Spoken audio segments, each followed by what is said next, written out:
Fantastic. Congratulations on your book launch, Dr. Horton. All right, it's going to be a lot of fun.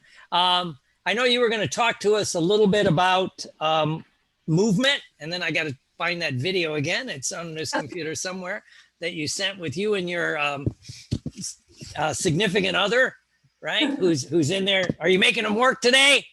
He is. He's teaching. Actually, he's teaching right on the other side of the wall. Yes, and you're in, where are you guys? It's in Orlando, right? Or just outside? Yes, we're at Lakeside Hotel, right in Orlando. Okay. So, just give me 1 second. Okay. Share computer sound. So I loved your book, by the way. I was reading through the topics and it made good sense. And it jives well with what I used to teach belly dance for positive body image and self-esteem. Oh, well, yeah. And how do you do that? What got you into belly dancing? Even though it's a book about, well, you're successful at it. So what got you into belly dancing? Weirdly, I went to the university to finish my psych degree. And while I was waiting for the career counselor to talk to me about transferring my credits and everything, there was a belly dance 101 list in the not-for-credit curriculum at the junior college. And I was like, hey, and the guidance counselor never showed up to talk to me at my appointment, but I ended up registering for belly dance. Okay. All right. Let me start. I think I found the video. Now let me can you see the video? All right. Praise Jesus, as Medea would say. Praise Jesus and thank you, Lord. This is the world famous magical couple, and I've known Heather for what, about 15 years now? Yeah. And I've known Scott for I don't want to admit 25. He's a world-class magician, is being one of the best hypnotists I've ever personally known, and we have a lot in common. We share a lot, as does Miss Heather as a belly dancer, actress, and things. And one of the days I'm going to get up there and do a show up in there. But let's watch this. This is a little demo of Miss Heather and her significant other, Scott.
I don't know what's with the sound.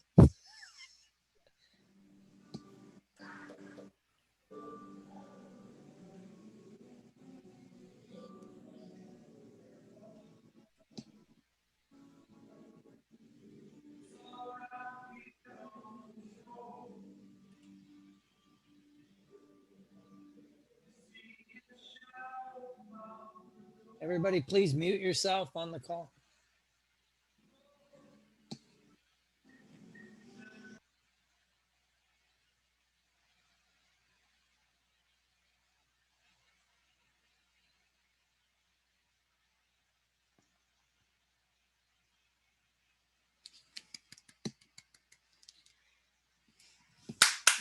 Yay. All right, all right, all right, all right. So, Miss Heather, will you Yeah. share? Wait 1 second. Will you share with us how you use this as a world-class hypnotist that you are, and what learning? Just share with us whatever you want. How about that? I'm an easy guy. Trumps emotion, and that's my favorite thing. So the mood that you're in isn't who you are, it's just a mood you're in. So what I like to teach everybody is physiology trumps emotion. Funny little tidbit about that, showing the whole magic thing. Before I was a hypnotist, I had devastating stage fright. Like my lips would turn blue, I would cease to breathe. They actually had to off of a microphone once before. Well, I just was frozen and weeping. Like it was so bad. So I had terrible stage fright, and then I also had claustrophobia that was so bad I couldn't even reach under my bed to get something out from under the bed. It was as bad or worse than anything I've ever treated in any of the thousands of clients that I've seen. And so now, using hypnosis and neurolinguistics, I actually get in a basket. Usually that basket, those big spears that he runs through, those are normally on fire. So I'm actually locked in a basket with swords through it and flames shooting through it. And I'm locked in, and all I'm thinking is, there's enough room in here to change my clothes. Whereas before, just watching that illusion would have scared the hell out of me. So I love hypnosis and neurolinguistics, and learning that the mood you're in or the feeling you have in your body doesn't define who you are, it's just what you're experiencing. So the best thing to do is to try on what somebody else is experiencing and see if it works better for you. That's why I loved your book. When I was running through the sequence of your book, it's fantastic. You just model what you want to achieve, and what you were experiencing is just a habit, and you can change it just like you can change what you're going to have for lunch. So if everybody does this with me, roll your shoulders forward and kind of drop your chest to make real poopy food and feel that feels crappy. And then roll your shoulders back, lift your chest up, open your eyes wider, smile real big, jazz hands. And you can feel yourself feel better. But if you look up, smile, lift your chest so that all of your guts have room to move and work, and you've got more light coming in to your foveal vision, and your eyes are up and you're accessing that part of your brain as you look up, you can't feel bad when you're like this. And it doesn't matter if you feel bad, keep popping yourself out of it and don't go, that didn't work. You have to keep doing it, stay up there, make it, fake it till you make it, as they say. But if you change your physiology, you can change right into the mood that you want to be in. And I learned that so that when I was teaching belly dance, I realized that I could incorporate it covertly with my belly dance students. And then eventually other belly dance teachers started sending their students to me to learn stage presence. And it was because they were teaching the structure of belly dance. Lift your hip, drop your hip, lift your chest, drop your head slide. And they were going through the steps, but when it came to perform, their students weren't performing. They were afraid to participate in class. They were afraid to make a debut on stage. So they started sending them to me. And I didn't realize that I was incorporating the body language and tone into my classes. So if I make everybody stand with their chest up and their chin up and their eyes open and saying positive things to themselves, they just felt like they could do it. And then they started noticing that they could apply it outside of belly dance class. And I've loved it. I incorporate neurolinguistics and modeling in everything. Talking to the cashier at the grocery store. That's all I have to say. I don't want to take up all your time. Oh, that's good. No, thank you. And by the way, in case anybody later on this call or the review wants to get in touch with you, how do they find you, Miss Heather? I own Lake Hypnosis in Lady Lake, Florida. So just lakehypnosis.com, and that has all my information. Cool. All right. And I won't let you know that Scott and I more than once on a bad day shared the information of, I asked him about borrowing those swords. I was going to do that trick from to my wife, but not in a good way. And well, I was thinking of you guys. Yes, this weekend was my birthday, and we spent the weekend at the rodeo. Oh, wow. Happy birthday. What Yeah. fun. Yeah, and we were out there, and Scott and I, he came out and worked with one of our horses one time. Because for people that don't know, Scott used to own a small ranch also. Yep. Cool. It's a small world. Well, thank you, Heather. I know you got to get back in there and make sure your husband's not clowning around or doing too many magic tricks so he can go back and do his thing. Tell him I said hi. I love you both, and keep in touch. Okay. Bye-bye. Bye-bye. All right. All right. Okay, cool. All right. That was fun. And she, like I said, she's in the middle of a training, so that's why she had to run away. And I know people are dropping in and out, but this is working. We're actually live on Facebook. I'm so impressed with technology when I can get it to work. So anyway, again, this is a book launch for my book, Subconscious Success, which is live on Amazon right now. It's the Kindle book is $2.99. And the hard copy like this one is $9.99. We'll be talking about specials and things we can do as this goes on. But it's my pleasure to introduce somebody who, of all the people I know, there's a lot of people, like I said, with Scott McFall. I've known him over 25 years, Heather for 15. Captain Billy's on here. I've known him for over 20. Some of the people on the call I've known a long time. But the person I'm introducing next is someone who I've known for over 30 years. I think I met him, and I always get this confused. It was 1987 or 1988. He was doing first time I met him was at the National Guild of Hypnotists convention. No, actually the first time I met him was at the National Guild had just relaunched, and they were doing hypnosis trainings. And I won't admit, but I'll say it. Yeah, it was a 2-day training back then. 2 days, Saturday and Sunday. And Elsom taught the Saturday night business building of it. And did he just drop out? I'm here. Oh, there you are. All right, I will find you. You're on here somewhere. Oh, there you are. And so keep talking, and I will. Can you hear me? Yes, I can hear you. All right, then. Hold on, let me find you. I know you're up here somewhere. A lot of I people think are I was actually. in. There you are. All right. I'm going to pin your video. But anyway, this is Mr. Elsom Eldridge, who now we're doing the split screen, who I known for, like I say, over 30 years. I met him when he was doing the hypnosis training. And then right after that, I went to the National Guild that same year I met him. And he's one of the most knowledgeable men on building organizations. And I could just talk about his virtues for a long, long time. And he's also wrote the book, The Obvious Expert, but I'm just going to bring him on so he can talk to us a little bit he's also in Orlando, Florida. So Elsom, how are you today? I'm terrific, and thank you, Will. It's wonderful to be on your book launch. This is terrific, and that you're doing this. Okay, I'm going on video here. Whoa. There we go. Yep, somebody jumped in. So Elsom, just tell us a little bit about your background and what got you in hypnosis, because you got into this because like Dr. Damon from the National Guild from your childhood. That is absolutely correct.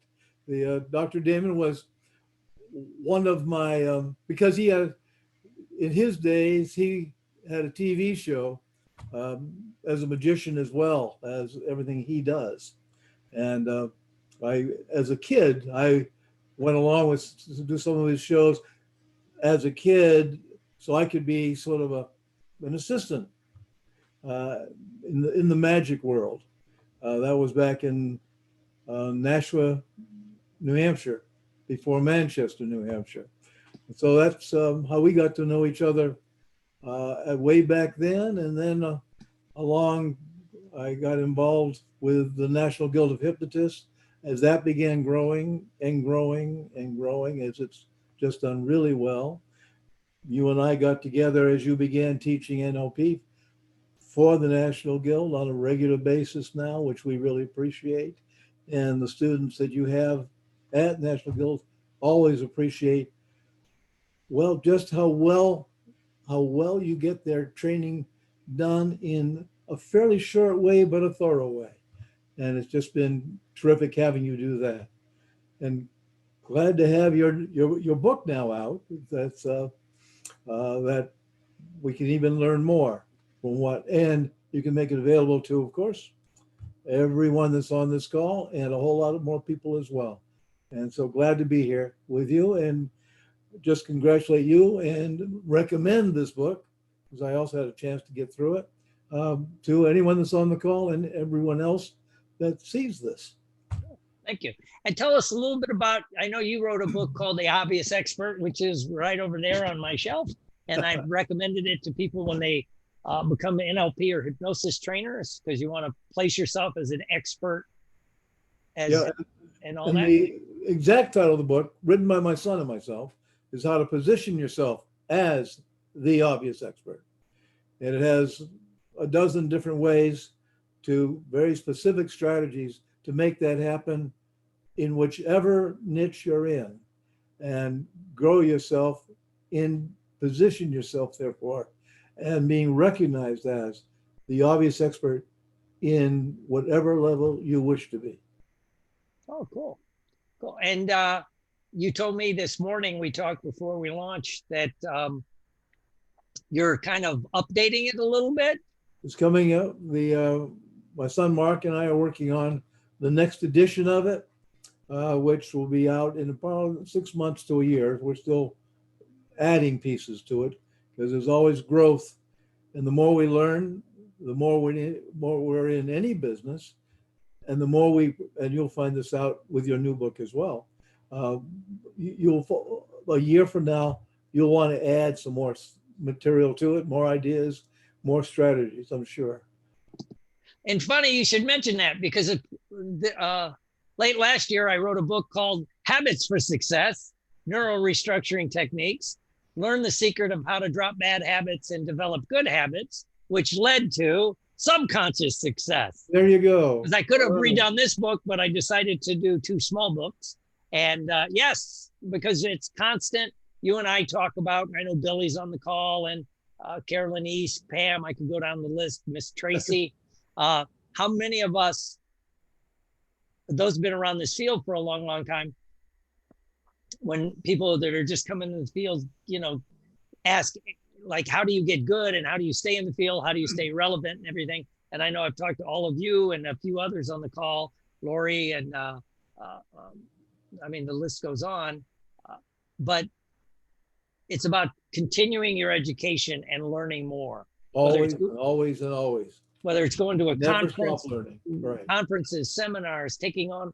One of the things this pandemic has done, in a good way, I guess you could say, is it's forced people to go back and relearn, because we have a little bit more time when everything shut down. But people got familiar with.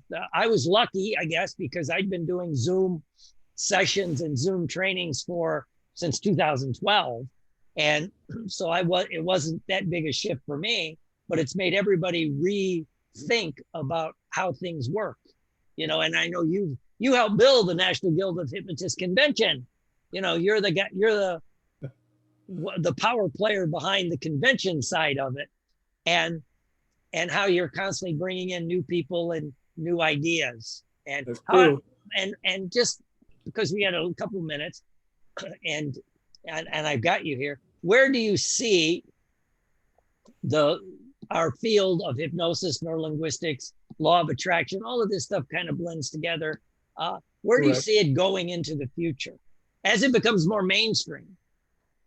Just exactly that, where the world and the profession of hypnosis and all the areas that relate to hypnosis ultimately become as acceptable in the world of professional health, as all professional health, as anyone that's in the health and growing, first of all, their own careers, and then developing in the world of the public, people understanding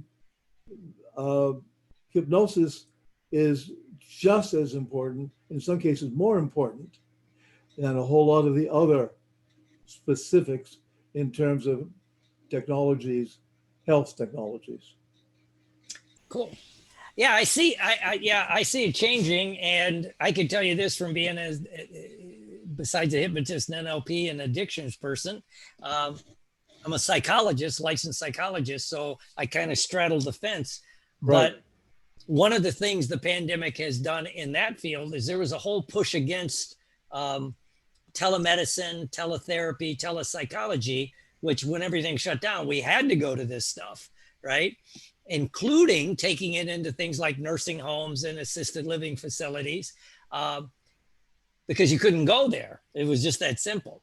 So Right. It was funny. I watched this fight go on for 3 years in psychology that literally in 30 days changed like that, because it had to, because people couldn't come to your office. People couldn't go and do things. And so I think we're seeing that. And I think hypnotists and neurolinguistic programmers are in a prime position to help lead this going to the next level, Right. you know.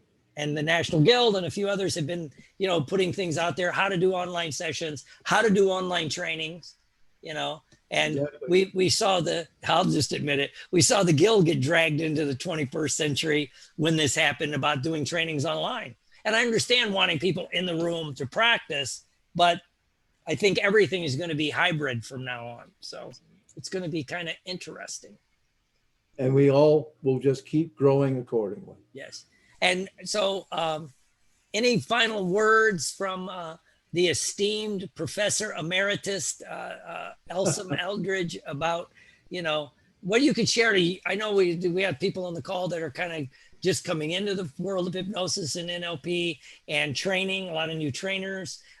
What would you share with them after being in this since 1950s?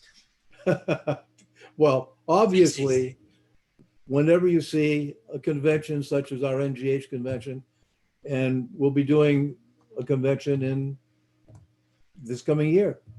As you know, we had to cancel the last convention of the year unexpectedly, because couldn't bring enough people in because of COVID and the problems with the viral issues.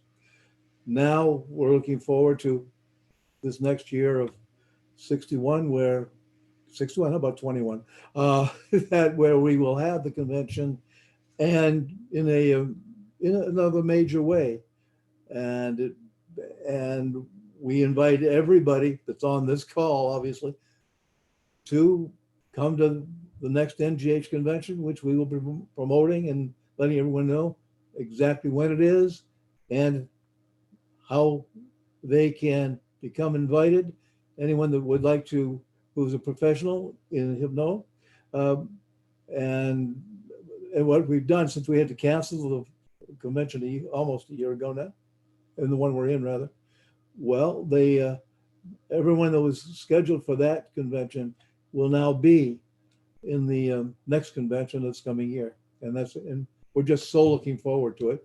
And we're talking to all of those who have been scheduled to be presenters on a regular basis, so they will also now start marketing it.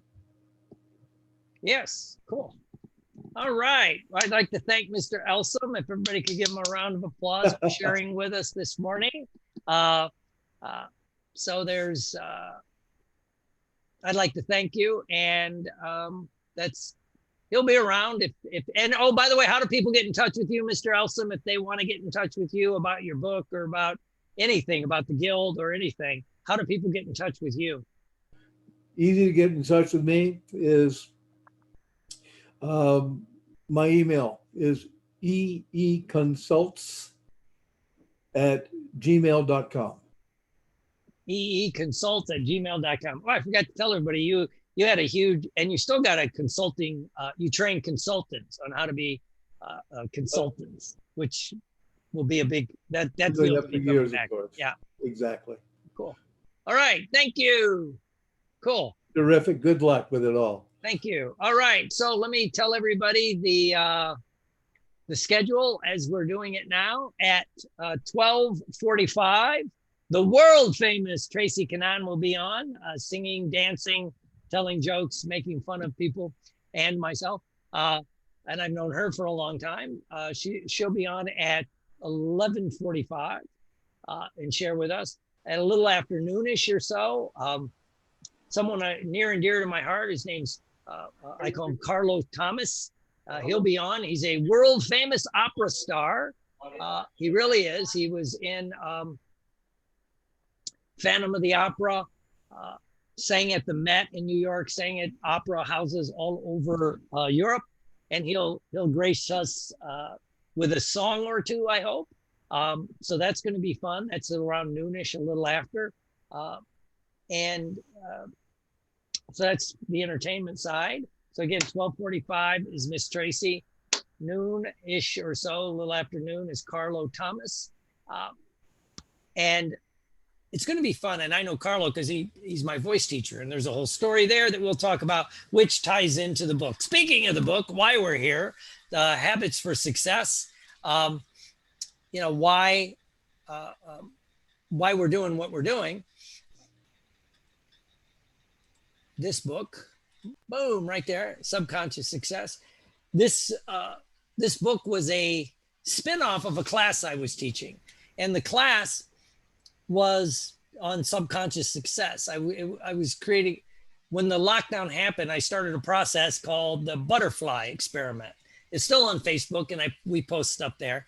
And it was about going into a cocoon, because when the lockdown first happened, we were kind of all in a cocoon, if you will. I mean, it's just kind of what happened. And so, so we were doing things about trying to keep people motivated. And so it was the butterfly experiment. And it started a Saturday success series because people were wanting to do things. So I started doing talks, bringing other people on, and we were talking about things, which led to a course. I decided to do a small course and on subconscious success, because the year before I did a course and it was on the habits of success. And what I did was, it was about an 8-week course.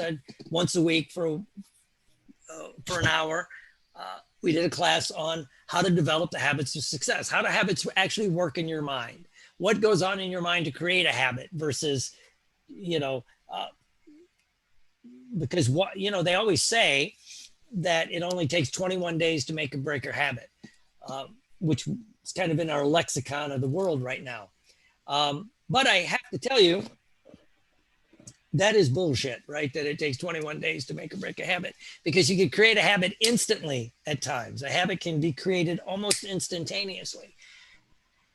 And yet you can also do other things for years and years, it seems like, and the habit never sticks, right? So what's the difference between an activity, maybe a ritual that you go through, versus a habit? To me, what a habit is something that happens subconsciously. You do not have to think about it. That's a habit. It's a pre-conscious process that just, once it kicks in, and it just runs itself. Kind of like for most people, how they drive a car. You just get in, you turn the key and you go, whatever your habit is on driving. And yet that can change, that can morph. I can tell the story of, I've got a truck. Well, we got 2 trucks. We got horses, so we have trucks. And both of the trucks now have the gear shift is a knob like this. You just go to drive or reverse or things like that. Great. So you get used to it. Now, when I first got in that truck and I started driving it, I used to have a car that had the gear shift was on the console. So I'd get in there and I'd be pushing the brake, trying to change, and there was no console. I'm reaching around. Great. So I get used to doing this. It took about, I don't know, not that long, tell you the truth, a couple weeks. I'm just not even thinking about it. Go. So what happened, I go to a conference In fact, one of them was the National Guild last year, and I always rent a car because I'm paranoid about not having a car. So I get in the car and, throw my stuff in the car and I'm getting ready to drive. And I kept turning up the damn radio, trying to put the car in drive, right? Because that's where it was. And I'm like, and it was shifting the radio. Then wrong button. And I'm trying this other one. Well, that was the air conditioner thing. So I'm turning the air all the way up or down. And it's like, it took me a minute to realize, wait a minute, I'm in a car where it's back out the console here, right? So then once I did that, I was driving, but several times during the couple of weeks I was at the conference, I jump in the car and first thing I do is start like flipping the radio, like I'm trying to put the car in gear, right? And then when I get back to my truck, I'm sitting in the truck, start my truck, and I reach down because it parked at the airport and I'm like, oh yeah, I'm back in my truck. So that's basically how habits really work. They become subconscious things. And how do you build a habit? How do you do that, right? Another way to look at it is some information for people. If it was that easy to create a habit, I always default to, why is it that you see people go in the military, young men and women, usually between the ages of 18 and 22 to 24, depends if they're enlisted or young officers, but they're in that age range, 18 to 24 or so. And so they go in the military and for next 4 years, they work out every day, right? They work out every day, especially if they go into like a combat arms of the Army or certain things in the Navy. Definitely the United States Marines, they work out every day, right? It's part of their routine. And so they'll get in great shape, right? And so they'll do that every day for 4 to 6 years for their enlistment. They do it, they just work out every day. It's part of what they do. And so then it becomes it should be part of their life. And yet when they get out of the military, you run into them 2 years later. And this person that a couple of years ago looked like a recruiting poster for the Army or the Navy or the Marine Corps. You see them 2 years later and they got the gut and they're like slovenly and the person that wouldn't be caught with their uniform not being perfectly squared away. What's going on here, right? What happened? And it makes people wonder, are people inherently lazy? Maybe there's some of that. But maybe it was about what led to the book Habits of Success, by the way. The other book was the idea that they never really incorporated the habit into their neurology to make it part of who they were. It was an activity that they did. It was a ritual that they did with the people they were with, right? There are certain things that seem like a habit, but it has to do with your peers. Elsom and Michelle and a few people have always heard me always say this: you may not rise to the level of your dreams, you will always fall to the level of your peers. You want a better life, get better peers, get better friends, put different people in because you'll stay in shape if you're in a high performance military unit, just because first they'll kick your butt, but secondly, even if they didn't, you don't want to let them down. You will raise your standard if you're hanging around with people with higher standards. If you hang around people with lower standards, you'll lower your standard. Everybody likes to think, I'll raise the group. That may or may not happen. Generally, you drop to the level of your group. It's why people that have a clash with, in the recovery world, people that have a clash with the 12-step program, what they don't understand, it's the peers that they hang out with for a few years. It's people that are in recovery, that are not drinking, that they're going to hold, you're going to want to hold to that standard. Right. And so if you want, that's what was the book Habits for Success. And so and the book, I like it. It's a good book. But it kind of ended and there was more to be said. Right. So then what separates people that try to get a good habit, try to get this about being successful, to become, rich and successful, rich and famous, whatever it is you want, right? What is your idea of success? Everybody's different. We could do a whole thing on, if I said, what amount of money is a game changer to you, right? And everybody's going to come up with a different number. Some it might be whatever it is, right? And it depends on where you're at, right? But so the book ended with getting success, especially like things like exercise, right? Because why don't people want to exercise? And so you can build on success strategies. One of the successful things that you should do to get a habit is tag it to a habit you already have. If you tag it to a habit you already have, it's easier to alter a habit than just create a new habit out of thin air. So anyway, so that book ended, and I started thinking about, but what's the next level? Why do successful people generate success in multiple fields? Right? You see people become multi-successful. An example, in a strange way, is Arnold Schwarzenegger. People could make fun of him, right? But by all accounts, he was the world's best bodybuilder when he was bodybuilding, dominated the field. Then he goes and becomes an actor. And if you ever go watch one of his first movies, you wouldn't believe it was gonna work, right? And yet within a few years, he's doing Terminator and Predator and all these movies that some of them are sort of considered classics, if you will. Okay, so he becomes like the world's top box office draw. Yes, in a very narrow niche, but he's very successful. So he dominated bodybuilding. Then he became dominating in movies, and also a lot of people don't know he produced a lot of movies, that made him a lot of money and kept him in the limelight. Then what does he do? Well, then he decides to go into politics, and he becomes a governor of the state of California, two-term governor of the state of California.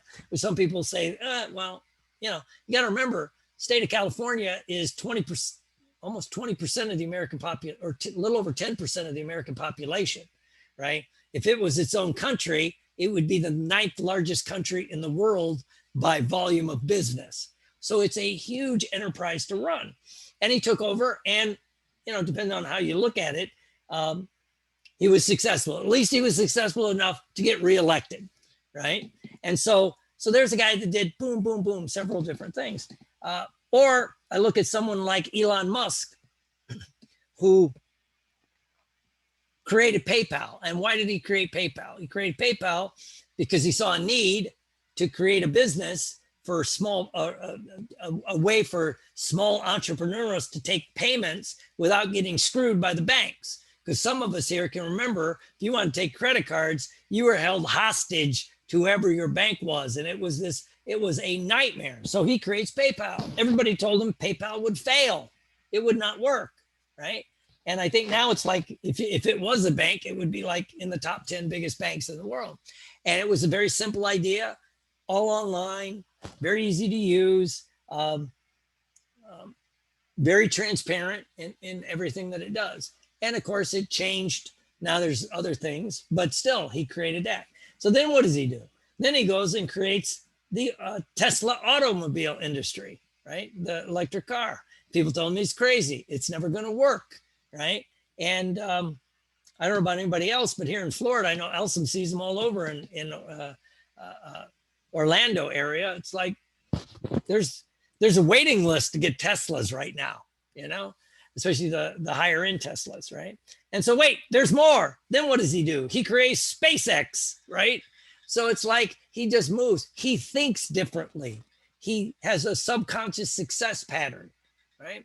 And so I started thinking about that, and that's where this book kind of came from, and kind of morphed from that, because then you look at like, why is it that this seems to be? And then lastly, what kind of tied into the book was I started looking at the sons and daughters of highly successful people that become successful in their own right. And do they think different? And you could argue, well, maybe they had inside edge or something, but it's like, maybe they just thought differently. And I was watching an interview with Peyton Manning and Eli Manning, two, Peyton's in the Hall of Fame, and Eli will be, they're, world-class quarterbacks of the National Football League here in America. But it was kind of interesting watching them talk. And yes, they had the skill set, and they were genetics and everything, but we all see people with great genetics, great skill sets not make it. And it was Eli that started talking about, well, I guess if they had any advantage, it was they grew up thinking like successful athletes, because their dad, Archie Manning, was an all-pro quarterback for the New Orleans Saints, right?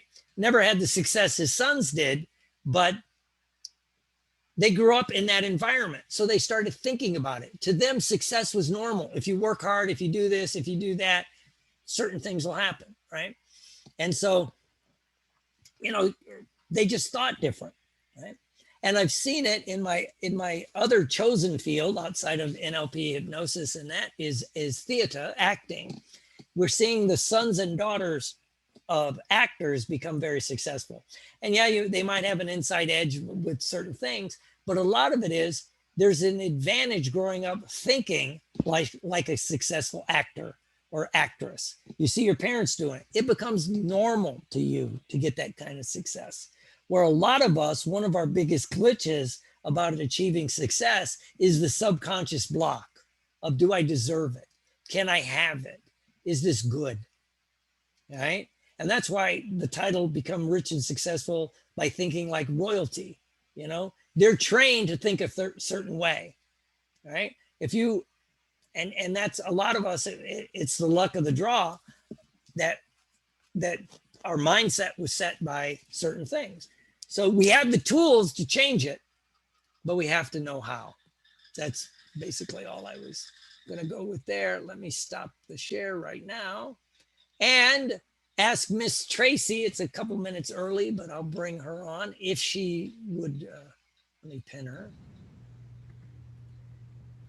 There's the world famous Tracy. How are you, Miss Tracy? I am amazing. How are you doing? Good. Are you in St. Pete or at the other place? I'm in St. Pete right now. So, yep. Had to come home to do this because I got the new piano. I wanted to show it off for you all today. So I'm all excited. And congratulations to you on your book. I know this is not your first book, but this is your first major book party. So yay you. Yeah. Give Mr. Bear with me. I hope it's good for you. Applause for his book. It's amazing. So All right. I am, and of all the books that I haven't completely finished reading yet, yours is the most recent. and like you, for a hypnotist, I am an amazing comedian. So I am happy to be here with all of you today and share with you some of my madness. Dr. Will has been my trainer, I think now for 7 years or so. And I've always been inspired by Dr. Will on how he always modifies his thinking and how he's always looking for the next angle, the next edge.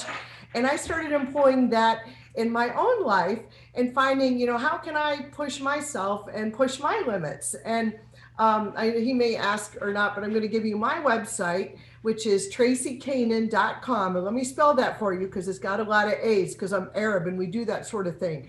TRACIKAN as in Nancy, AAN as in Nancy.com. And that'll show you everything I got going on. And you can see how I've continued to reinvent myself as the times have changed. So, and I should have given you the website at the end because now you're going to look at the website and not listen to the beautiful pieces that I have prepared over 11 years ago for this exact moment. So anyhow, so here we go. I am now an internationally touring comedian and, Headlined in Vegas. I've headlined in Vegas. I've performed in Ibiza, Spain. And thanks to COVID, all the shows I've done in 2020 have been from my living room. It's truly a career move, but still kind of working as a comedian. And I get to sleep in my own bed and I'm not having to sleep at the Scottish Inns of America. So life is good right now. And thank you, Albert, for saying that you loved my performance in Vegas. I will go ahead and share with you some of my music.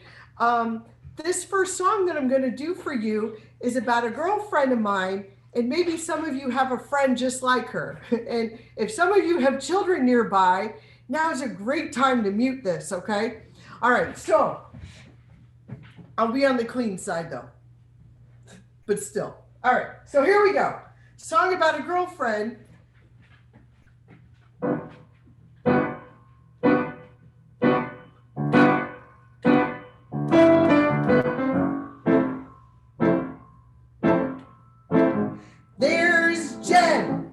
wish he would have met her before the plastic surgeon had a way to make her better. He took her almond joys and turned them into mouths. If she goes swimming, I'm pretty sure that she'll never drown.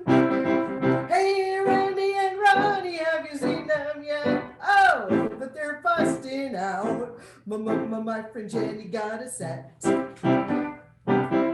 Oh, but they're big and bountiful, and Jenny wants them to be seen. She went from cup-size B to some double D's with 2 plastic baggies filled with saline. Oh, but my friend Jenny got a set.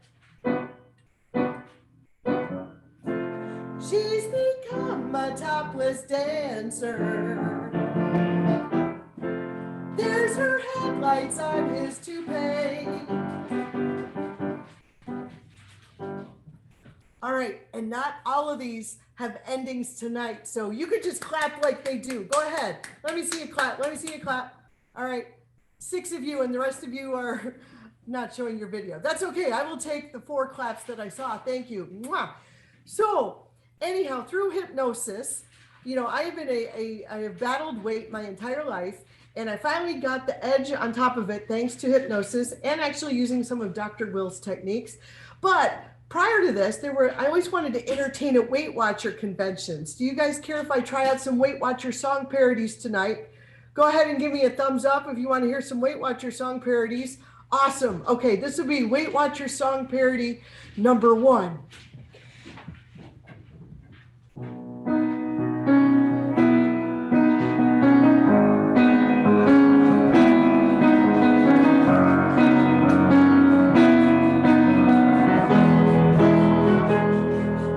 Got the runs.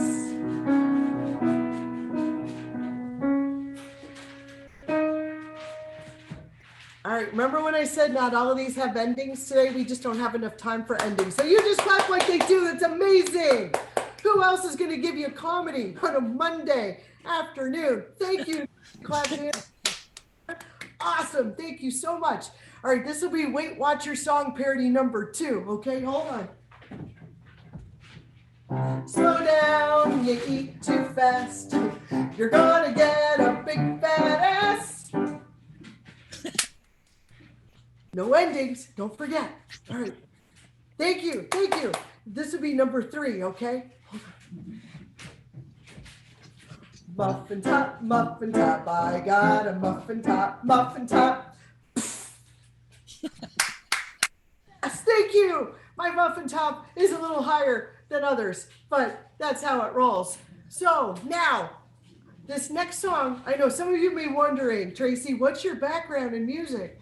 So I have a Bachelor of Arts in Music and Business with a minor in piano performance, electronic music, and music composition.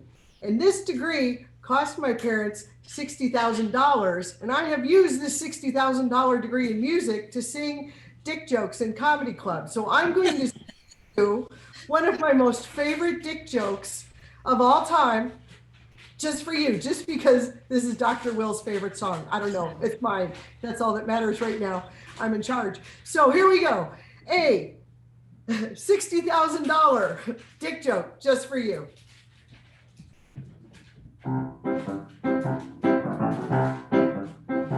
What hangs down there when you are bare? It only has one eye. It's up, it's down, it's hard, it's round. Everyone loves a winky. It loves a stroke, it loves a pet, it loves fresh baked apple pie. Let's see who gets that movie reference. Sometimes it pays to get a laze. Everyone loves a winky. A winky, the funnest of all my toys. A winky, free when you purchase a boy. Sometimes I wish boys were buy one, get one free. Everyone loves a winky. Hopefully yours ain't dinky. There you go, ladies and gentlemen. $60,000 in that song. Who knew? So thank you so much. I hope I have fulfilled my contractual obligation as the best comedian in my price range that was available on Monday at 11:45 in the morning. So thank you, Dr. Will, for all you have done for me. And say hello to me on tracykanan.com. My hypnotist site that I can share on the air is wingshypnosis.com, but you'll see all the other stuff at tracykanan.com. So thank you, Dr. Will, and enjoy the opera singer. Thank you. Thank you. Thank you. All right. All right. Everybody give another big round of applause. All right. All right. All right. All right. Cool. Cool, cool, cool. All right. Cool. Tiara, just for you, Dr. Will. Oh, thank you. Yes. Yes. I've known her, yeah, it's quite a while, and she's really, she impresses me with the way she takes information and actually begins to use it, and incorporates it, and loves, and helps other people. And I encourage everyone, if she's in your area at a comedy club or one of the other places where she might be, to see her perform. It's a hoot. I've seen her several times here in Florida and Vegas and other places. So as we move forward again, I'd like to, this is about the book Subconscious Success. But before I do anything else, I did want to ask someone if they would mind talking a little bit about how they use this in different ways. And, someone I've known for a long time, I'm going to put him on the spot. If he's there, he might be just have his camera on and be gone. But if Mr. Billy Schilling is around. Yes, is my image moving? My internet's a little unstable at the moment. Well, then it just fits your personality perfect. Being a little unstable. Where are you? Again, just a There you are, reflection there you are. of my friend. Yes. Cool. Yes. I'm bringing you on because I've known you for met you in the 22 years. 22 years. For people that don't know, Billy took the NLP class at the National Guild with my daughter. The right before my daughter went into a place where Billy happened to work at the time, the United States Navy, and she spent, I don't want to admit it, but 11 years in the Navy, and now she's works. She's still in the computer security field, which is what the Navy taught her. But anyway, Billy, as a person that is a research fanatic, tell us a little bit about some of your thoughts about what separates the highly successful from the people that can't quite get there. Not that there's a 3-hour talk, but narrow it down to like 5 minutes. Yes, you did put me on the spot, so I'm speaking from my well-prepared notes here. I think what you have brought in your first book there on habits and prizes the best research that I've seen to date on how we develop habits, how we live with them or are menaced by them, and how, if we really want to change them, applying those methods that you described there. But then again, this new book looks like you're trying to do the heavy lifting with those techniques for change. So that's what I really applaud in what you brought out in the new book. I haven't finished it yet, but I'm looking forward to it. And we've been just uncovering in the last decade or so that I've really been reviewing the neuroscience that's related to hypnosis, and what you're doing obviously is NLP is an extension of that. Is just reaffirming some of the things that were how would you say, common sense to a hypnotist, or tribal knowledge to those of you like Elsom and others that have been associated with the guild for decades.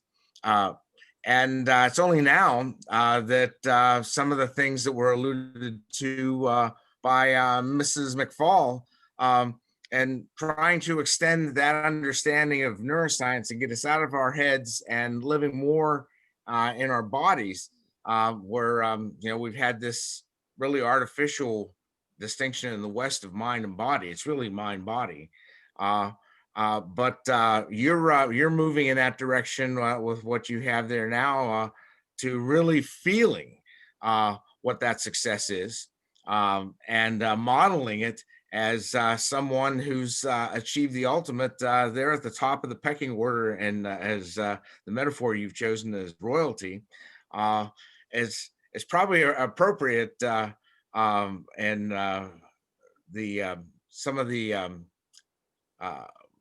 people that you have on this call that live around the world in other forms of government other than what we're seeing here in the States or in the UK, where you still have them, and that regal mentality goes everywhere. But I'm looking forward to finishing this and seeing how what you brought out in the latest book, moves forward with what I hope to do. And I'll be honest with you, now I'm 3 months into retirement from the Navy for the second time. Yes, after retiring after active duty, I spent another 13 or 14 years here as a civilian working for the Navy. So I'm, in Dr. Will's parlance, a slow learner. Double dipping. Yes. So I plan on doing a modest amount of research here until the end of the year, but certainly not doing any heavy lifting like you've been doing in putting this book together. So again, I applaud what you've done, and for being put on the spot. I'm not as eloquent as Elsom. Real quick. But well, I didn't give you a warning, but real quick, I tell everybody, Billy started because he studied neuroscience. He got me back into studying neuroscience, and he helped me redo. And he's the idea of hierarchy of thought is what I call it in the NLP training and the hypnosis I do now. And that's due to what Billy came up with about how we bounce between levels of thought, which fits in perfect with what like you said, hypnotists been doing this forever. We didn't have a construct for it. Now it's like, when you're in first, I'll let him talk, but first level of thought, you're in the activity. And when you're really in the activity, you're not thinking. You'll make a mistake.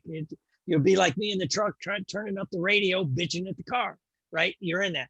Second level of thought, you pull back, you can think about the activity, right? And that's kind of what happens. You just pull back, you think about it. Like if you think you're angry, how many times you get pissed about something and then you pull back and go, am I really angry? No, I'm hungry. Like the commercial, I've got the hangries or whatever that thing is, right? And then the third level of thought, you're up here where you're thinking about it, right? Where a lot of people spend too much time. And I always thought that once he explained that and we started working on it, that it makes sense that in hypnosis, sometimes we want to, like a progressive relaxation takes people out of the head and into the body. But then other people, we need to pull them out of the body and put them into the head. So it gives a fluid to what we're doing. And as marketers, this is brilliant stuff. I'm starting to use it for marketing. It's like, I got to figure out, are you in an activity or do I need to pull, and so anyway, so how did you come up with that real quick, Billy? This hierarchy of thought. It probably wasn't my original idea. I just, after reviewing the literature dealing with, we're talking about neuroscience, but actually it's getting into cognitive operations and trying to examine how people think. And fortunately, I had met a couple people down here who actually were practicing meditation, and they were describing some of these things. And then, using the terminology that they were learning from some Buddhist instructor. And it became rather obvious that you don't have to identify with a thought. They were talking about watching it. So there are many traditions coming out of, especially out of Asia, where they've had that idea of you can be angry. You say, I'm angry, and that's a first level thought. But then you can step back from that and say, I'm having the thought that I'm angry. And you can tell just by thinking, you have more resources to deal with it. And that's what they were doing.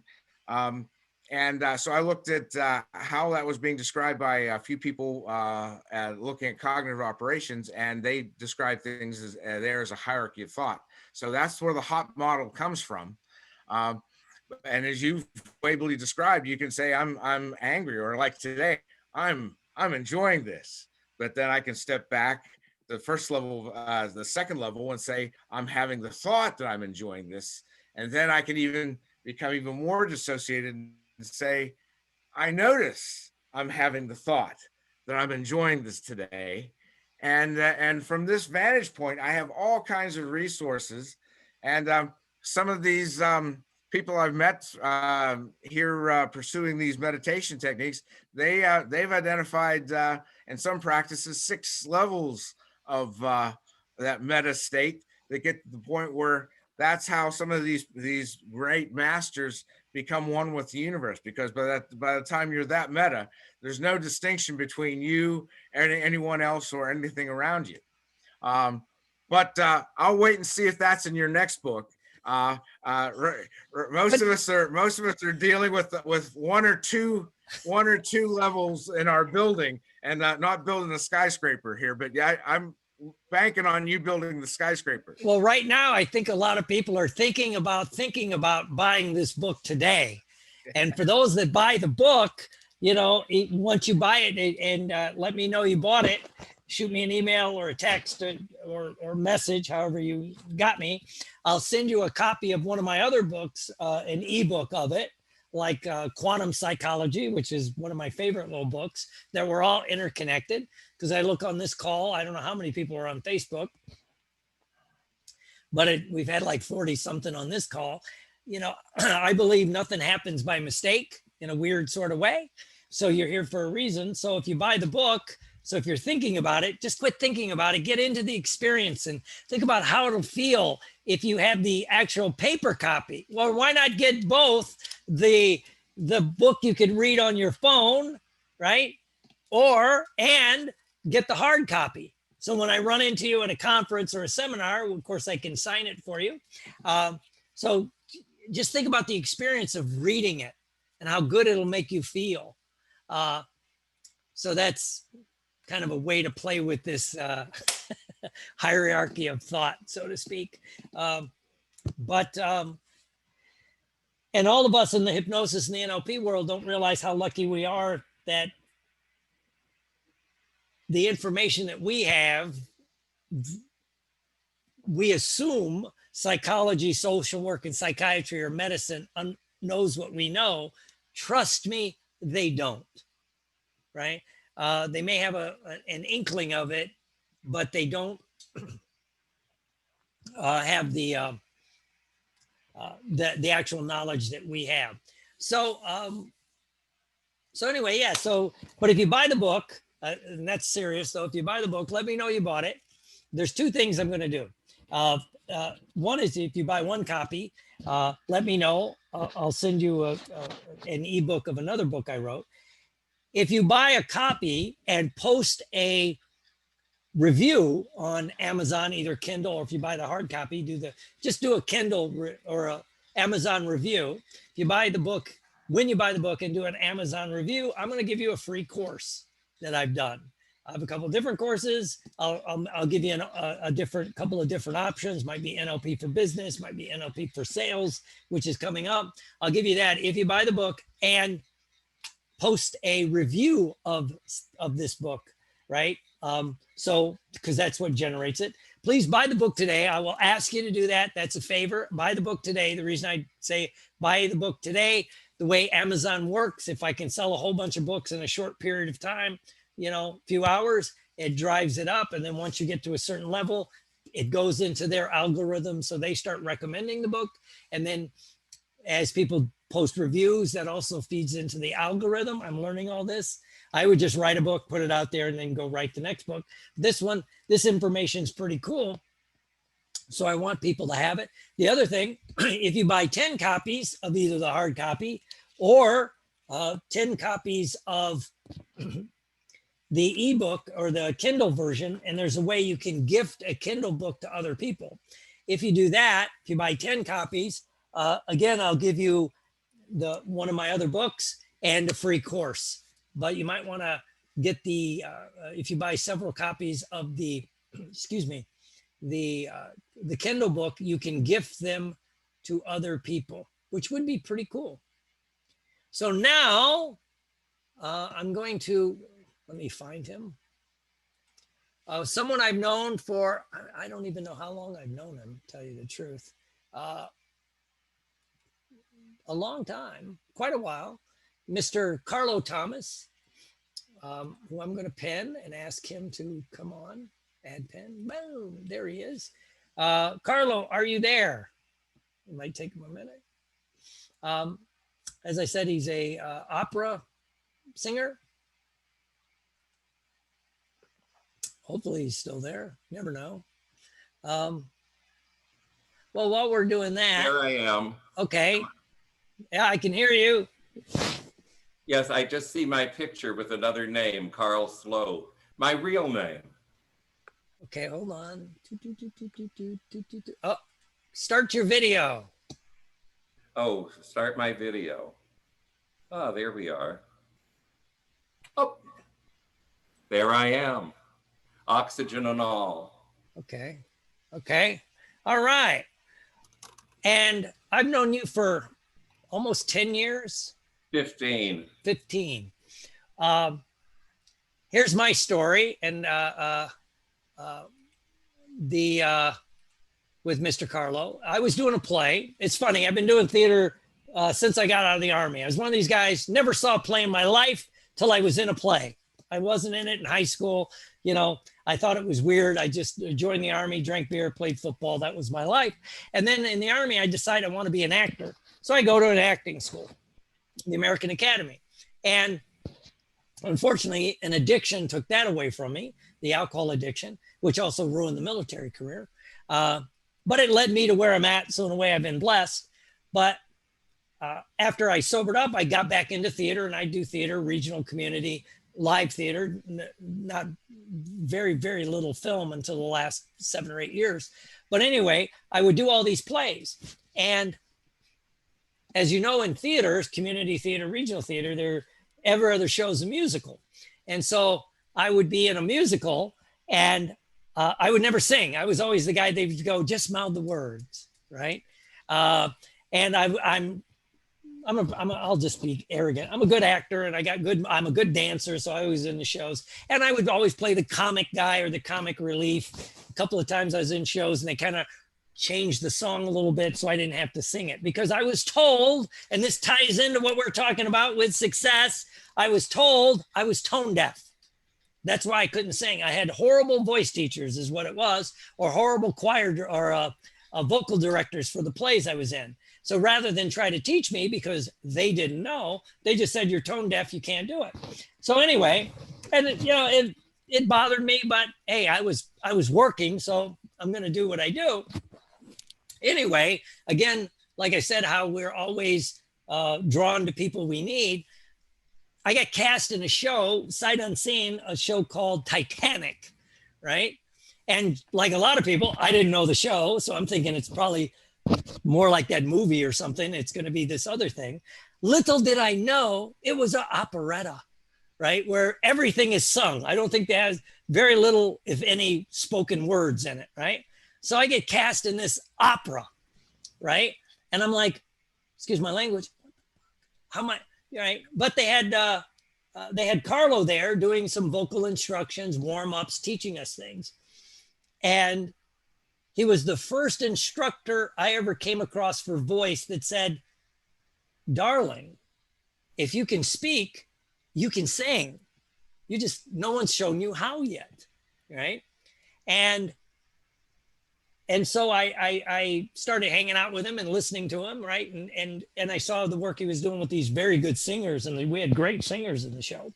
And I'm like, wow, right? And so I started taking lessons.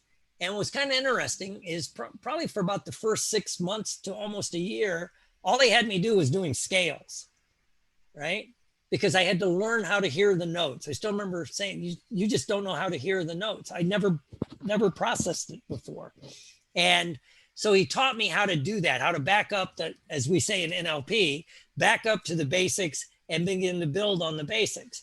And it opened up a different world for me, because then I could hear it. Now I'll be at a show and hearing people, and I can hear when people are slightly off. I can hear them, do that. I know when I do it now. Now we'll be I'll still take voice lessons, right? And he'll be doing something with me, and I can. But even before he has to tell me, I'm like, I always forget sharp or flat, but I know I'm not where I need to be. So anyway, that's my thing with Mr. Carlo. And what was kind of cool is the first time I walked in for a voice lesson, he has a big poster on his wall, and it's from Phantom of the Opera, signed by the writer and what's his name, the star of Phantom. I forget his name. Michael Crawford. Michael Crawford, right? And the author and Prince, the big Broadway producer, with the little note, "Thanks, Carlo," right? Because he helped with that. So anyway, now I'm gonna turn it over to Mr. Carlo. But I wanted to tell that he's helped me in ways I can't imagine. Thank you so much. First of all, I want to thank Will for all that he has helped me with. As you can see, I'm wearing oxygen. Now, this is a terrible thing for an opera singer. I have a strange disease called idiopathic pulmonary fibrosis, which really is a death sentence. And I wept and I cried, and Will came and tried to cheer me up and then put me under. And lo and behold, I found it's not a death sentence. They told me I would be dead in 2015. And here it is, 2020. I'm still teaching. I can sing, not what it was when I was in full blossom, but I can do it. And I'm now producing. I'm doing Metropolitan Zoom with Bernie Fershpan in New York, and I'm producing shows. So life is good. And if you get the right attitude, as Will has shown me, and helped me cope with a lot of problems that I have, you can go on and be happy. So don't let anybody tell you that you can't do anything. You can do it. Just pull yourself together. Yes, I sang all over the world. I was with Berlin Opera, San Francisco Opera. I did 3 Broadway shows. I did 6 off-Broadway shows. I worked with Hugh Martin and Timothy Gray, and that's a song that I'm going to sing today from High Spirits. It's called You'd Better Love Me. It's a cappella. I don't have a piano with me, but here we go. You called me back with a silent plea from another time, another place, another me. You called me back and I found my way to a half-forgotten, half-remembered yesterday. But I might not stay. You'd better love me while you may.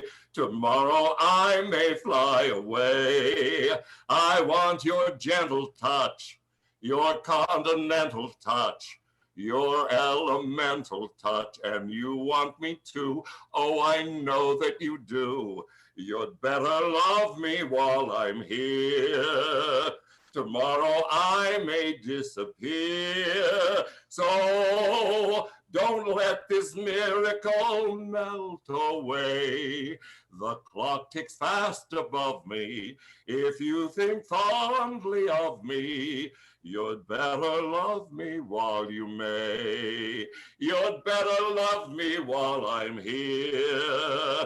I have been known to disappear, so don't let this miracle melt away. The clock ticks fast above me. If you think fondly of me, you'd better love me while you may. Love me, love me, love me while you may. Thank you, Mr. Carlo. Mr. Carlo, thank you. Hey, You're welcome. and I'm gonna let you go with this. I was in a musical, and I had a song. First time I had a song after taking lessons with Mr. Carlo, and I was doing okay, but I would freeze right in rehearsals, right, and this is going to tie into the book, right, Subconscious Success. Because Carlo taught me something which will come out in a moment, right? And I remember I was having some difficulties, right? Especially singing harmony with this girl who had a deep voice, so I had to go higher rather than lower. Everything a lot of singers, just bear with me, right? So anyway, I was having some trouble, and the vocal director wasn't the most encouraging man I've ever worked with, and he's like, it's like whatever. But it wasn't going great. But then we had a preview night. So we had people in the audience, right? And some of the people in the cast were starting to get nervous because preview nights in these theaters, you always get the other actors come in to watch the show. So it's actors and other people in the business and all this, and some friends, but mostly people that kind of know. And they get nervous because that you're going to be being watched by people that know what you're doing. And Carlo was the first person in the business that understood what I always said. That's when I get excited, because I don't care if people that, they're coming to see a play and all they do is, oh, you learned the lines. I like, because I remember in working with someone that in a show that said in their perfect audience, when they step foot on stage, I don't care if they're doing a community theater or regional theater, in their mind, who's in the audience is Meryl Streep, Robert De Niro, Redford, maybe Pacino. If you're doing a musical, maybe Hugh Jackman. These people that are like, that's the people I want to impress. That's my group that I'm hanging out with in my head, right? That's the people I want to hear say, good job, right? And so I adapted that kind of thinking. And even though I was having, trouble in the rehearsals, I never worried, because I was in a class and a gentleman who some of you may have heard of named Robert Redford was graduated the school I went to. He was talking to the class, and he said, you're only as good in performance as you got the guts to be bad in rehearsal. The rehearsal's job is to get you good, right? And so anyway, this was still a rehearsal. So anyway, so there's the audience, and I walk on and we start the thing, and you could see it in the girl's eyes. I had to sing this duet with. She's like looking at me, and then something just snapped in my head, which was like, screw you all, it's my moment now. And Carlos saw it. I hit the notes, we hit the harmonies. It was like, and I knew he was in the audience that night. It was like, hey, I can do this. So I'd like to thank Carlo for teaching me how to do that. And so then the choral director didn't have to rewrite the song, so I was just not doing it. So anyway, thank you, Carlo. Thank you. All right. Let me move the pen. So I would like to ask someone, let me find them.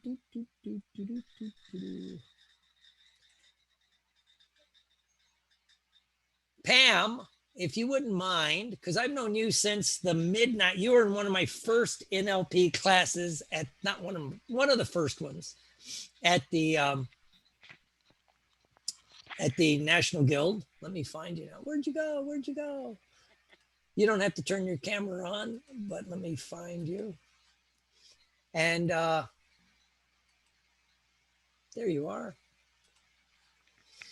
There you are. So Miss Pam. Hi, Will. Hi. And congratulations on the book. Thank you. Thank you. So I was just going to bring you on just to say, you know, I've known you since the mid 90s, give or take, 97, 98, something like that. Yeah, I think about 97. You were my first trainer, first and best. Was it good for you, baby? Was it good? It was great. Actually, my first class was you and George BN. Okay. The two of you. Okay. And how do you use this kind of information of NLP and hypnosis in your work? Well, working with clients in terms of helping them with their careers and helping them with overcoming their habits, you know, their whatever habit that they happen to be challenged with. I use it also for like you were doing with reframing, like you did with Carl. That's amazing. I loved his story where he was saying that it was a death sentence and how you reframed, you know, his life, how you reframed giving him the opportunity to go on with his life, knowing that it is not a death sentence. And I do those type of things, Will. Okay, cool.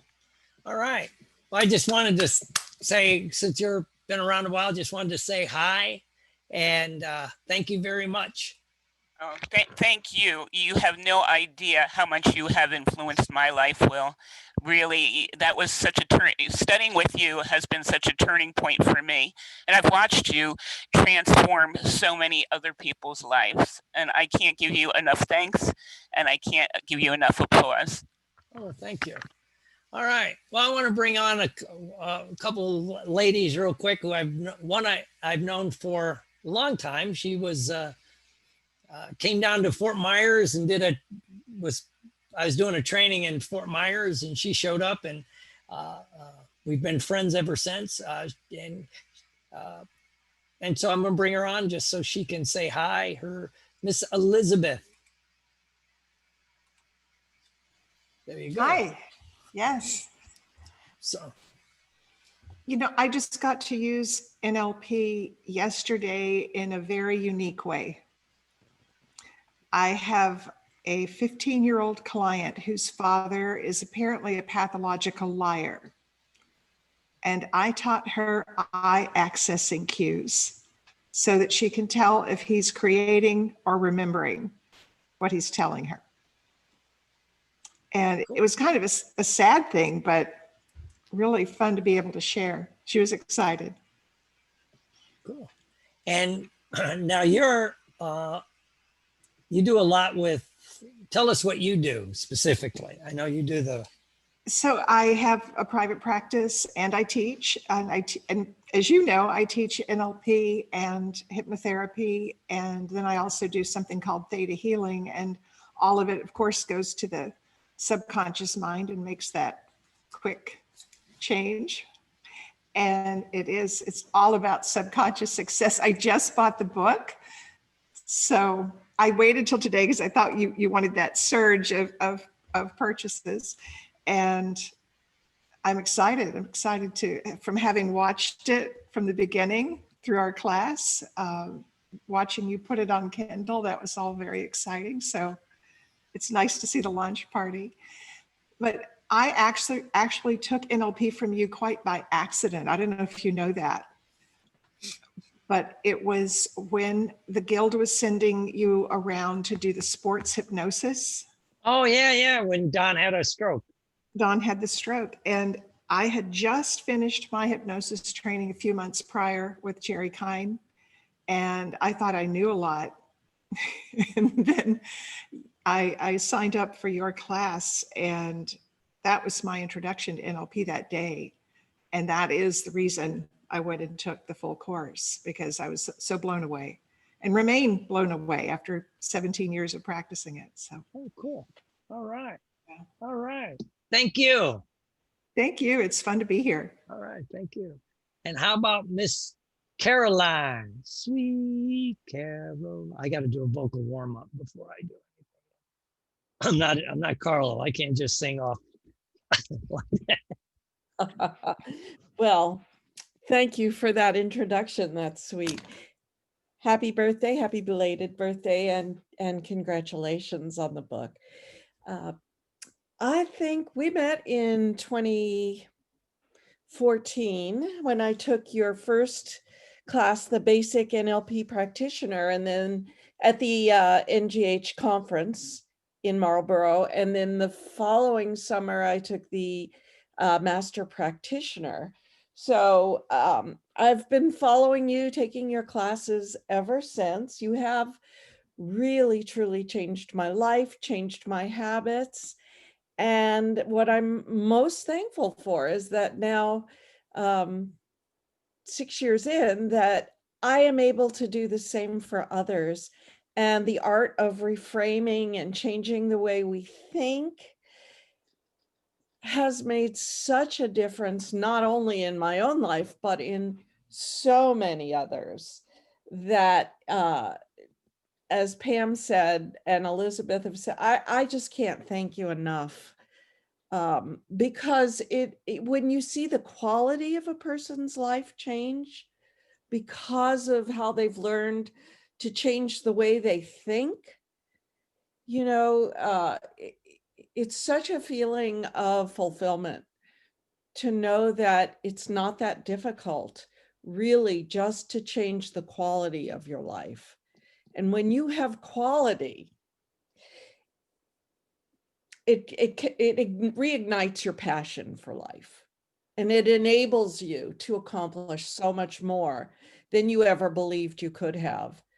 And you have been so kind, especially the last few months when my father was dying, and you knew what I was going through, and you have been so supportive. And I just appreciate not only the instructor that you've been, the mentor that you've been, but the friend that you've been. And I don't think I've ever met another instructor who cared so much for his students, because I know you're there for everyone, not just me. And so thank you from the bottom of my heart. You deserve this success and so much more. And I know you're going to have it. Thank you. And you got to see me, Miss Caroline. I last year, Yeah. I thought I sprung my ankle, so I hobbled out there to do a training, and I found out later I tore my Achilles tendon. So I was hobbling around. I could barely walk. Yeah, you powered through it and then went on to Lebanon. I couldn't believe it. Thank God I didn't know it was torn till I got back from. Well, we hope you'll come back again. Oh yeah, cool. All right. Thank you. And I know Mr. Albert. Let me find Albert.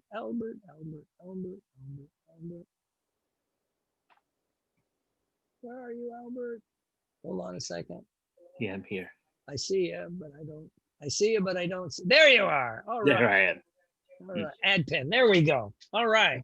Well, I've known Alright. you for a few years now, a couple years. Yeah, I took I met you the first time in 2012 with the Guild, briefly. I took your video course, the Basic Practitioner, in 2011, and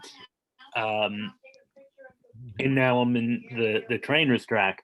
And what I really appreciate about your training is how it's how you break down everything and make it so simple, kind of like a no theory, no long theory, no BS in a sense. It's very straightforward and easy to apply, not to only our lives, but also the lives of our clients.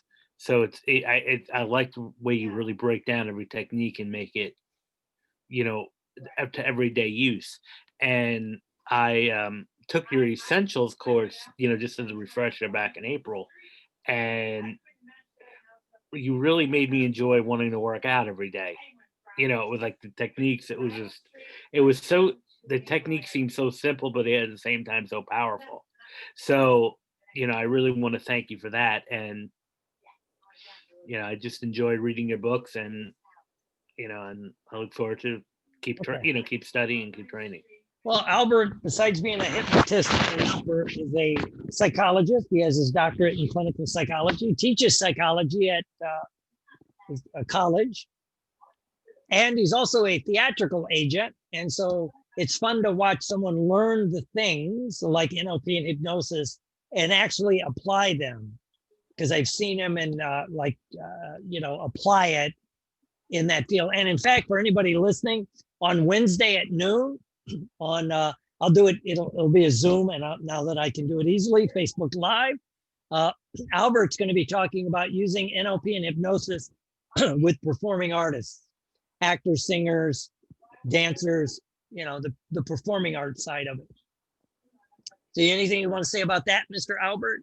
Well, it's going to be an exciting talk, because I'm going to go into, you know, how we can prepare actors not only to learn the lines, but how to break state, which is very important, both going into character, but also getting out of character, which is important. We're going to talk a lot about audition nerves and deal with fear, working with fear of success and fear of failure, which is part of, you know, the reason this is a very passionate area of mine, because I work with actors all the time. And it's also the subject of one of my upcoming books in December, you know, that's coming out. So I'm looking forward to that on Wednesday. And you know, we'll be using some simple, a lot of powerful techniques such as circle of excellence and all those. Yeah. Well, and it's like you say, it's a field where you got to get used to rejection or you can't stay in the field. Exactly. You And know? you're dealing with this on a daily basis if anyone decides to pursue a career in performing arts. Yeah, and I saw you talk once about how, you know, and I would put it with what I would call the threshold technique for memory. And I've heard other people that's been in the business a while say, the moment you walk out of the audition, you forget about it. Because 9 out of 10 times you're never hearing anyway. Right, exactly. So it's like, okay, next, you know. But yeah, so that's going to be fun. And also, Albert, I know I'm going to ask you to talk about something a lot of people, hypnotists and helpers that start working with performing artists, don't realize. Most actors are very shy. You know, for every for every Robin Williams, there's a Robert De Niro, you know, that doesn't want to step on. He hates the limelight other than the. So yeah, so I look forward to all this on Wednesday at noon. There'll be for those of you on my mailing list, it'll go out again, and I'll post it on Facebook. That's going to be fun. So thank you, Albert. Thank you. All right, and let me find one other person wanted to say hi. Hold on a second. I never can find people when I want them.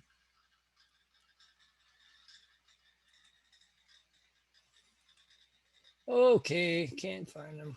Hold on.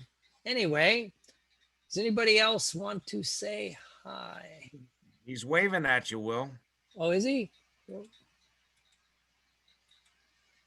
Why can't I see it? Yeah. Okay. Hold on, I'll find you. I'm here. I hear you. Go ahead. I'll find your picture as I'm looking for it. Yeah, You guys I have a beach at the back of me and the waves. Oh, there you are. I got you. There you go. Hey, how are you? Haven't seen you since I met you in India. That's right. Wow. Wonderful. That was 20 years back. Yes. Yeah. And you know, amazingly, I had a class this evening, and I used the nested loops that you had made all of us do in that workshop. And I was wondering to myself, how did I use that? And I not only used that, but I also explained to my participants that this is something that I learned many decades back. Cool. Yeah, it's great how some of these things that I learned from you have remained. And in fact, that's one thing I have often used in my various workshops and so on. So, yeah. All right. Thank you so much Thank you. for the transformations that you have brought about. Cool. I like, and I'm going to get back to India once this stuff lightens up. I want to get back there. Cool. Oh, wow. Wow. Thank you. All right. Bye. Bye. And Thanks. I think the last person, how about Miss Michelle from Hershey? Hello, Dr. Will. I'm so excited for your book. I purchased it. I went online while we're sitting here and I purchased it. Yeah! Yay! So, Billy already has it. Yeah, so I can't wait for it to arrive. Yes, and I'm a Prime member, so I'll probably be here tomorrow, which is awesome. So aside to that, which I'm so excited, I use your techniques all the time with my clients who come to me for narcissistic abuse recovery. That's really, I use everything from your addiction specialist training to reframing, circle of excellence, and anchoring, for the good, removing all that embedded nonsense that the narcissist put in the person to trauma bond them to the toxic behaviors. So you have made a difference in my life for sure, and the lives of all my clients. So thank you. I can't wait to share your book with my clients as well. Cool. All right. Cool. Thank you. All right, everyone. Again, if you buy the book and you write a review, let me know. I'll give you the Kindle version, or it'll be an ebook version, PDF of Quantum Psychology. If you buy a few copies of the book, to gift it out, let me know, and you'll get a free course. And just let me know you bought it. If you read it, it's a heartfelt plea. Please put a review up there. That's what puts things in the algorithm. If you're thinking about buy it today, because that'll kick the number up and that puts it in the algorithm. And for anybody else going to do a book launch, I got a couple of students about to do book launches, or they're finishing a book. So when they're going to do a book launch, we're going to help people do book launches for the people in the group, because it helps get the word out there. Because again, those of us in the hypnosis and the NLP world, we forget that only like a few percentage of the world population has any idea what we do. We like to think everybody knows this. And some people are tired of hearing me say this one, but the most popular public speaker in the world right now, and the most popular self-help guy, Tony Robbins, is only known by less than, I think the last time somebody checked, less than 5% of the American population and the UK population know who he is. We don't think that's true because we're in this, if we had a bell curve, we're over here, we're into this. But, he hasn't written a major book in a long time. He's still doing these seminars, but unless you're looking for him, you're never going to find him. And so, and he doesn't do the infomercials anymore. So, if that's the biggest name, that means, how many people know what we do? So we get the books out, and the books get out, and people get interested, and then people get into it, and we see, as Elsom started us with, as we get ready to wrap it up, as Elsom started with, talking about, I remember when the Guild was relaunching back in the mid 80s, they talked about making hypnosis, and I brought in the NLP, but the hypnosis more mainstream, and one of the reasons I think the National Guild was pretty successful at it, the guy at the top was a chiropractor. And when he first became a chiropractor, nobody went to chiropractors. It was like voodoo stuff. And then in the 60s and 70s, it started to grow. And now, there's a chiropractor on every corner. And they're all doing well. And so when people think about hypnosis and NLP, about, there's too many of us, I don't know. There's, Palmer Chiropractic is still kicking out chiropractors left and right. And they're all doing well. People need what we do, right? There literally can be one or two in every neighborhood almost, right? And right now with the COVID stress response disorder, or whatever it is I'm calling this new thing I'm doing, right? I mean, people need what we have, whether it's just the reframing, the doing things, you know, and the fear that everyone's going through, and how the world is changing. How the world is changing. And, you know, it's like they say, once the train leaves the station, it's not going back generally. It's got to go to wherever it's going. And we're kind of seeing that happen now. And so Zooms and online meetings, online trainings is going to be the thing of the future. But I do believe conferences and live trainings will come back because people are hungry for it, especially if you want the nuances and you want the, as Heather said at the beginning, something about like, hey, those of us that go to a lot of conferences like Elizabeth and Carrie and Michelle, when you go to conferences and other people I know go to conferences, Pam, you learn as much when you're grabbing a cup of coffee at lunch as you learn sometimes in a seminar.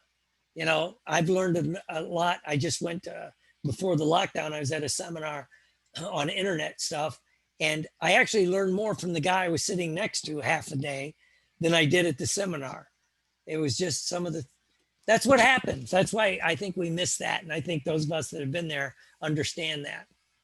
So anyway, I would like to thank, again, it's Subconscious Success, How to Become Rich and Successful by Thinking Like Royalty, which is like the follow-up book to Habits for Success. So buy it today on Amazon. It's Kindle. There's the Kindle version. There's the print version. And yes, look, I made it in big print, right? Right. So it's easy to read for those of us, especially if I'm reading something later in the day. I don't have my glasses. I can't read it. So I made it bigger print. It's also, I think it's about 20,000 words. So it's not a real long book. I took out, when I transcribed the class, it was like 55,000 words. And I hemmed it down to, I listened to a guy named, his name just fell out of my head. Who wrote The Shining? It's right there. Somebody.